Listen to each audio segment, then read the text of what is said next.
moia se o tātou tāpo i atu i le atua i le nei Afiafi. A wau nei, o te whanata atu i le atua o te lelei ai.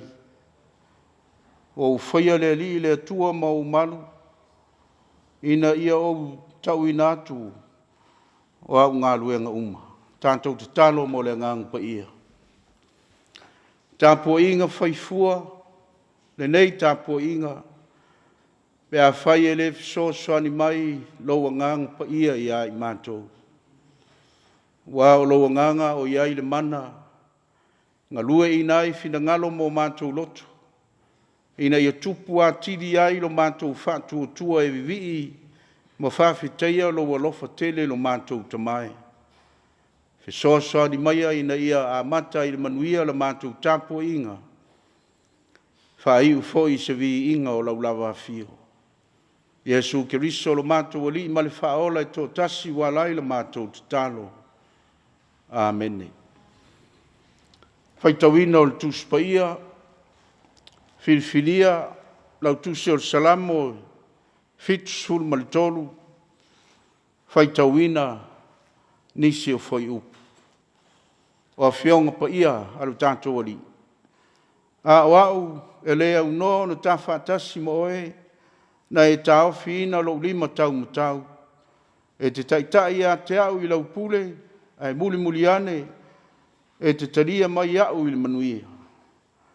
Wai ese wa ia te au i le langi. E le ai fo istasi i le lalolangi o te fia i ai na oe.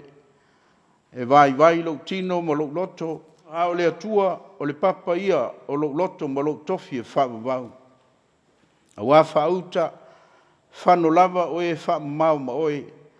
E te whao mutia i lanto umalava oe o ese i a te oe whaita angai. A wau nei. O te whālata atu i le atua o te lelei ai. O whaia le ali i le atua ma o malu. Ina ia o tau inatu o au ngā luenga uma. Whamanuia mai le atua. E ala i le whaitauina o nisio ana whionga pa ia. Tu mau ia te ia lona lava vi inga e whaavavau lava. Amen. O le launga i le suafa mamalu o le atua tau tasi pa ia. Le tama le alo ma le ngang pa ia. Amen. Filfilia le whai upo e luas Fatuvalu. Lau tusi o salamo e fitulu. E a mea mamatua. A wau nei o te whaalata atu i le atua o te lelei ai. A wau nei o te whaalata atu i le atua o te lelei ai. Whai ma au ma faufaunga i le nei Afiafi, le manatu e whapea o lou lata i le atua e te lelei ai. O lou lata i le atua e te lelei ai. E le aise tūlanga pito sili o na whetau i matala whea ngai le lei mo le tangata a o iai le lalolangi. Na ilo le tūlanga lea o tā ua e le whaisalamo. Ia lata i le atua.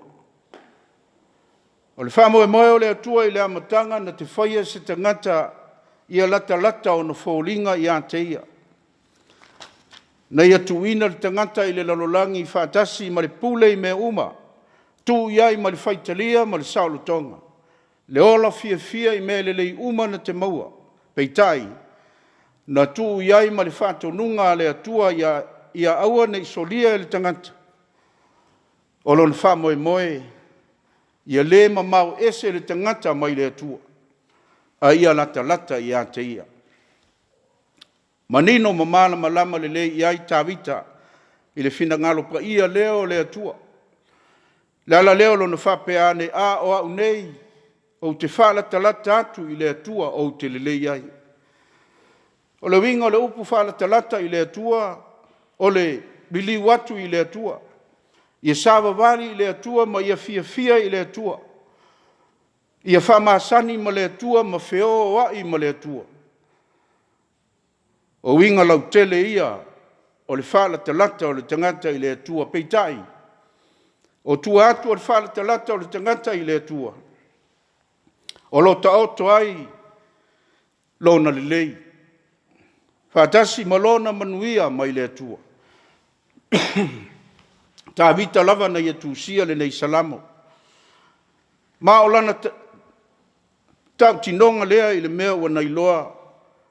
Ma ia mau tinoa e mau ai e le tangata le lei o lona olanga.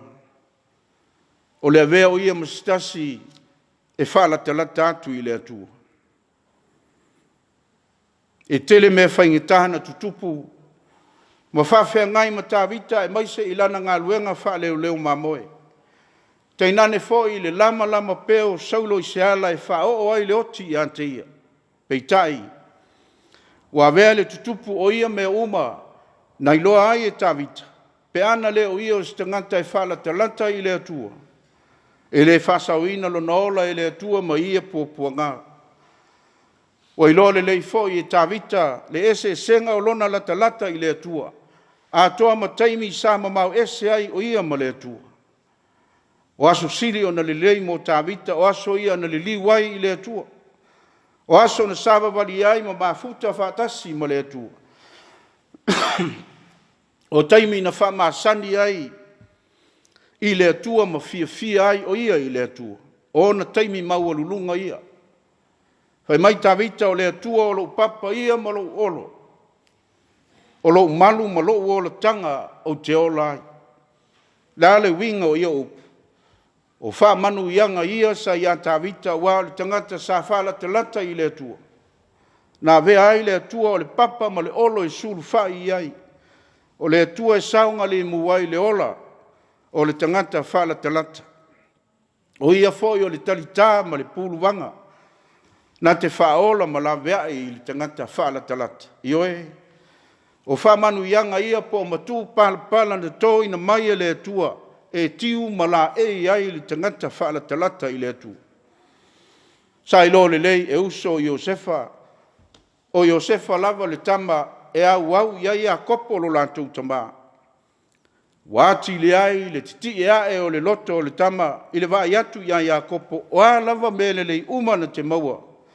E a puti mo Iosefa.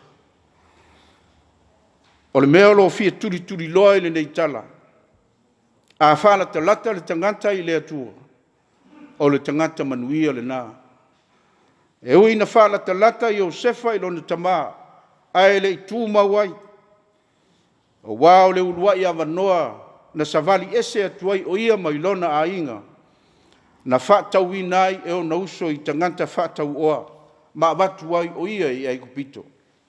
Anofo i le whale o Potifara i se teimi umi. Peitai na ua mawai e taimi. O na whae ina i leo Iosefa i na ua vea ma tangata sili i le malo ai kupito. Ai pe ana leo Iosefa o si tangata sa whala te lata i le atua i ia taimi whainga tāolo na olanga. E le iu i le whae ina ma le manu malo la na tau i winga.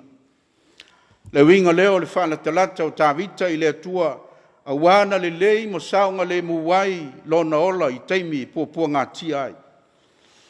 E le au ngā le whaala te lata nā o le tino ai mamau ese le loto mo le atua. E le tāua fo i le whaala te lata nā o upu ai le mawhai o na whaatino. O le whaala te lata le nā tau o le whaala te lata whaaforinga. Tau tino le profeta o Isaia ia Israelu le fia iai o le finangalo o le atua. Pe mai Isaia, o le mea lea ua whetalai mai ai le atua o le paia o Israelu. Ua whalata mai le nei nuu i a te au i o lantou launguntu. Ua mamao lava o lantou loto i a te au. I le whaingatai le atua na i sila fia i tātou, ma lo tātou whalata atu na o upu ma whauringa. E leo iai o tātou loto i a te ia. O le finangalo o le atua i a tātou whaala te lata atu i a te ia i o tātou tino, le mawhauwhau, le malosi, le anganga a toa, ma le manatu a toa. O lona winga o le tangata a toa e mana o mia e le atua, mo lana ngā luenga e maise o lana wha o le tanga. Hei mai le tusi le au e Peru, i nā wha lata tuia ma le loto wha maoni i le wha tua o mauti no lava. O le manao maua lunga, o le na tusia le tusi o e Peru, ia whaala talata ma le loto wha maoni le tangata i le atua. Whaala talata wha pewhea. Whaala talata i lona whatua tuanga. Whaala talata i lana amio. Whaala talata i ana ngalu enga whai. Whaala talata i ona manatu maona langona. Ona ato o toa leo le fisosani o loo fina ngalo iai le atua. Tasi ni mea sa whano no ai fina ngalo Yesu ilo nau so. A wao tangata sa whala talata ia te ia i te mi uma peitai. Wa nao teime solo le iai le mawhitanga. A o tau mamao i lātou ma Yesu i teimi na pōpua ngā tia ai lo lātou matai. Wa lei loe le au so le tāua o le ola whala talata o le tangata i le li i mea uma. I oe le atunu pele maise le ikale sia i Yesu Samoa. E le ai lava seisi tūlanga sili e te tau o na tūwai le kerusiano ma le tangata whatua tua i le lalolangi. Na i lo le whala talata i le atua i teimi uma. A mawhatia ma pōpua ngā tia le ola. A popole ma le mautonu o no le soifuanga o. Whea ngai ma whainga tā ma whaafi tauri. E ao lava ina whala talata i le atua i le te talo ma le whatua tua. Whala talata i le atua o le loto wha maoni. O la tawita au nei o te whala talata atu i le atua o te lelei ai. E mai le atua le lofa ma le fi le mu. E mai le atua le manuia ma le fia. Ina o tātou sa ili ma whala talata pea i a te ia e le au noa. Tō tele leo kerusiano, tō i lalo ma pāu u. Whao so songa o whainga tāma whaafitau le whenga iai nei o na pō. Ona e le moni le ola whaalatalata i le atua. Tō tele foi o tātou tangata nuu whaafōlinga le ola whaalatalata. Se ale meo tumu ai vai a ata matanu malala. Pe leo fōlinga wa aia ia o le ola whaala talata wha fōlinga i le atua. O le whiau lea mo i tātou i le nei Afiafi. A wao Yesu ke riso lava ia o ia lava o le na whaala talata lona soifua i le atua le tamā i teimi uma na mawhai ai o na e malo na whaatama soali inga a wale tangata i a whaola ina i lona maliu.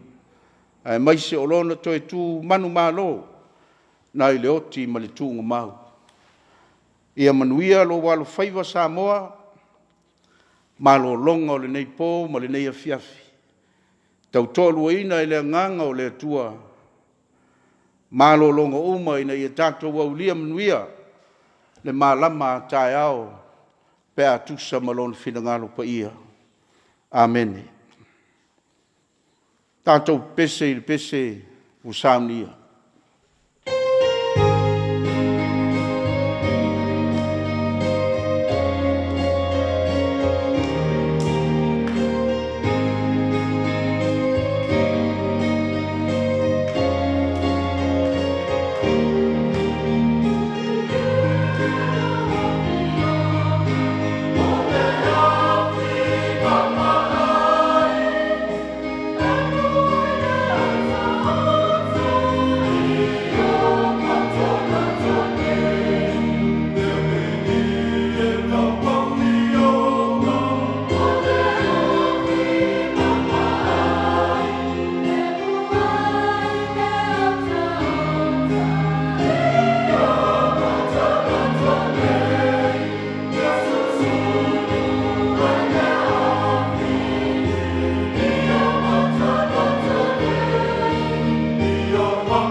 tātou tālu sanga, tālo le whawhitai, ma le whatu senga, mo mauli i le atua o tātou mana, tātou wifo ma te tālo i le atua.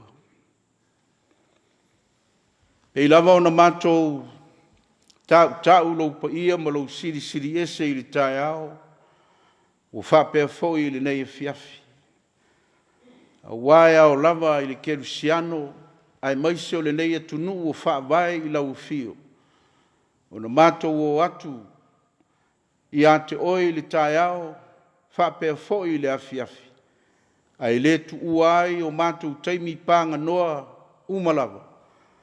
E ao ai o na mātou whalatalata atu i lau fio. A wā o le atua lau fio, o le atua o mea uma, o le atua i le soifua ma lo mātou wola, o le atua oe manui ai wha moe moe nga umalava. Whawhitai wa iu le nei aso, manuia mea uma i lo whaatasi mai. O a tiute ma whaiva, o ngā luenga ma wha moe moenga, o whemala ngā inga i lunga o le ala, o awa onga nei whanau sa whea ngai le nei aso. Ai mai se o le tui pēo le muli papanga, le soifua o e o mātutua o le nei atunu. Ana le se anoa la wafio na ia vaenga uma o le soifua ma lo mātou wola. E le mawhai o na iu mea uma i le manuia i le nei aso. Le ala leo lo mwhia wha leo peo le anganga o le whawhitai i la wafio lo mātou tamaa. A wao le atua oe na te sila fia mea uma lava. E o lava i mafu whaunga lilo o mātou loto. Whawhitai lo fisoso ani mai le nei aso mātou teritonu. Ana le se anoa la wafio. Na mua au ma muri au le soifua o Samoa maona wha moe moe nga uma. Mātou tele maua le fia e. Mo mori ai na mātou tapua inga i o luma i le nei Afiafi. A tonu fōi o iai ni a inga, o whea ngai mani wha noa noanga. Ia e maise o ni whawhi tā uli, le maalo fia i le soifuanga nei. Ai mātou teritonu, o mātou manino ma mala malama. O le winga lava leo lo mātou wola. Taimi a le le iai, ma taimi o ma iai whainga tā. Taimi e taunga le muai, ma taimi e le taunga maalie ai. Na mātou whōlaunga. A ua uma o na e whātamau ai ngaina. O mātou tangata i au mea lofa i le tino le mawhauwhau ai siri i le angang. I nei am whai o na mātou tauwiwi pēa ma le whalangolango i lau fio o nganga pa ia. E lei uwale ai lo mātou wola tau mawhai ai iu i le manuia. Whawhitai o lo manuia na i o mātou tai whale mālo, whale kālesia. O tai na e tutofi i lo finangalo e manuia ai le nei e tunu. A whetai ua e whatamau ai ngai na pēa lo lātou soifua ma le ola. O au mea lofa ina ia whao ngā te tau ma whao ngā ma le wha maoni. Ina ia manuia le nei e tunu. A whetai lau tala le lei ua mau ai le nofo whialo whani. Ua tupu ai le anganga whialo lo whai. Ma le fisoa soani ai o mātou tangata. E le aise mālosi o i le tangata ua o le tamau a inga o le poto ma le tamai wa ia i mātou o mea lava i ngata i lalo nei. A o lo mātou whātua tua ma wha moe moe pēa i lo fisoa soani mai anganga pa ia e. E le ngata e tau nuai mea uma i le manuia. A e wha au wau wai pēa le manuia se i o i le wha wawau. A whitai lo fisoa soani mai a o tau tā pena Samoa mo whiau ma wha moe moe ngalilei ia e peo le whonu tanga malo au whatas ua fua e whaia mai se o mātou atunu. O mātou mori mauina whatasi le ngā Lulu e whelangolongo mai o a whioanga manua e maise o le malo o e kāle sia ina ia tino mai le mātango fie le nei wha moe moe. E le ngata e si ti ai le tūlanga o Samoa i le vai mai le lololangi. E sili o navi i ai le atua o Samoa ma le lololangi. Wa o me lelei ma le matango fia u whaia o lau fina ngaro moni lava lea. Ia le ngata ia matango fia ma lelei ngā luenga e whaia i o mātou lima. Ia whape nā pe siri atu la ngona o mātou loto e whaatino ai wha moenga lelei umalawa. Mātou whawhitai lo tamau a inga whaasoa mai manuia ai lelei atunu. Whawhitai lo whisoa soani mai me le o iai le mawhai ma lo mātou mālosi. Whawhitai le whaamanatu mai pēr o fionga pa ia e whai ma taiala. O lo mātou wola iaso uma a o mātou iai le nei lalolangi. O fionga e whaapoto ma maua ai e mātou le whaatonunga le lei mo mātou o langa. Mātou te ata mamai ai e whengai e le ngata o lau fio a o le vāma o mātou uso a tangata. A whitai lo whesoa di mai a te mātou tangata vai le te leo teimi. E o mai le au ngata ma le musua ai e unai luma i mātou le ngā luenga mana le anganga. Ina ia mātou wha malolosi tau wivi mo mea sirisiri le ngata ia tia e a inga i manuia. Ia whape foi o mātou nuu ai maise o lau ngā luenga pa ia. Whitai le manu malo ke riso nai le oti ma le tūnga mau. O lou whina ngalo pa ia la valea. Ina ia i loa e le lalolangi uma o na mata tau ma whātua tua i lau fio. Mai le ai lava seisi ala mātou te sao ai le malo ma le ola e whāwawau.